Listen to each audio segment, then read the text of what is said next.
আমার যে ভান্ডারটা আছে, আপনার সাথে লড়াই করার জন্য লাঠি রাখি, মেশিনারিজ রাখি, যেটাই রাখি, সে ওই ভান্ডারের আশেপাশে একটা ঘটনা ঘটাইতেছে আরেকজনের সাথে, কিন্তু ভান্ডারটা আমার আছে এখানে। স্বাভাবিক আমার কনসেন্ট্রেশন থাকবে। আপনার দিকে যুদ্ধের যে আমার কনসেন্ট্রেশন, সেখান থেকে কনসেন্ট্রেশন একটু নড়ে যাবে না? জি, এই কাজটাই রাশিয়া করছে। তবে দীর্ঘদিন যাবৎ রাশিয়া যেই জায়গা থেকে লড়াই করছে, রাশিয়া ইউক্রেন যুদ্ধে এখন রাশিয়ার যেই ঘটনা গতকালকে যেটা ঘটাইছে, আমেরিকা সহ পশ্চিমা দেশকে গোত্তা খাওয়ানোর মতন ঘটনা, এখন তাদের সিদ্ধান্ত নিতে হবে তারা কি ইসরায়েলরে সাপোর্ট করবে, নাকি ইউক্রেনরে করবে, নাকি কারে করবে। কারণ চারদিকে তো লড়াইটা লাগতেছে।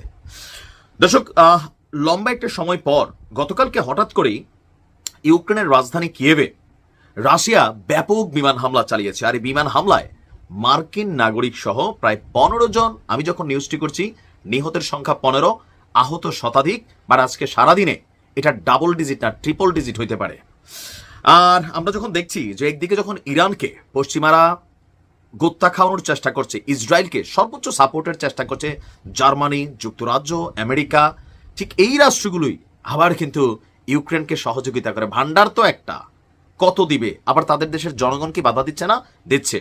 এই পরিস্থিতির মধ্যেই রাশিয়ার এই হামলা পশ্চিমাদের জন্য সিদ্ধান্তহীনতায় ভোগার একটা সিচুয়েশন তৈরি হচ্ছে। কারণ যদি এই হামলাটা, যুদ্ধটা শুরু হয়, ইরান ইসরায়েল যেভাবে আছে ফুল যুদ্ধে চলে যায়, তাহলে পশ্চিমারা ইউক্রেনকে আপাতত ছাইরা দিবে, ছাইরা দিছিল না মাঝখান দিয়ে, ঠিক এরকমের ছাইরা দিবে।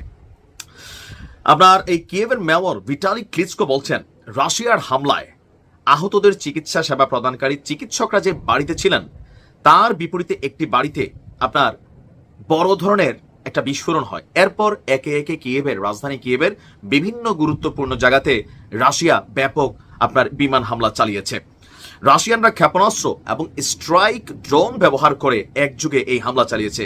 কিয়েভের আবাসিক ভবন, অনাবাসিক ভবন, এবং কি সামরিক স্থাপনা, বেসামরিক স্থাপনা, সকল কিছুতেই গণহারে আপনার অভিযান চালাচ্ছে রাশিয়া।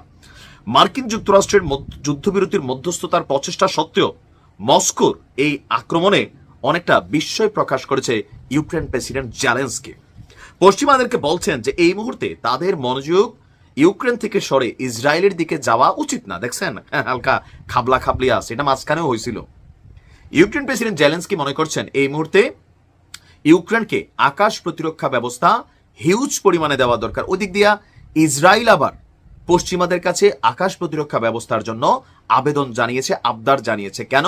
ইরানের ছোড়া ক্ষেপণাস্ত্রগুলোকে মানে প্রক্সি, অরিজিনাল, ডুপ্লিকেটকে সামলাইতে গিয়ে একটা বড় ধরনের স্টক খরচ করে ফেলছে। এখন স্টক খালির দিকে, যুদ্ধ বড় আকার ধারণ করছে। সো আমাদেরকে দাও। এদিক দিয়ে ইউক্রেন বলতেছে ভাই আমাকে দাও। তারা দিবে কারে? ভান্ডার তো একটা, রাতারাতি তো আর গজাবে না। তবে আমার ধারণা ইসরায়েলে দিবে, আবার ইউক্রেনও দিতে পারে। পুতিনের এই মুহূর্তে উচিত আরেকটু বড় আকারে অভিযান চালানো, ইউক্রেনকে একটু তামা করে দেওয়া, যেন যারা দাতা দেশগুলো আছে এরাই তো সব জায়গায় যুদ্ধ লাগাই রাখছে রাশিয়ার বিরুদ্ধে, ইরানের বিরুদ্ধে। সো টেকনিক্যালি হলেও বড় আকারের অভিযান চালানো। ধন্যবাদ পুতিনকে, ভালো থাকুন।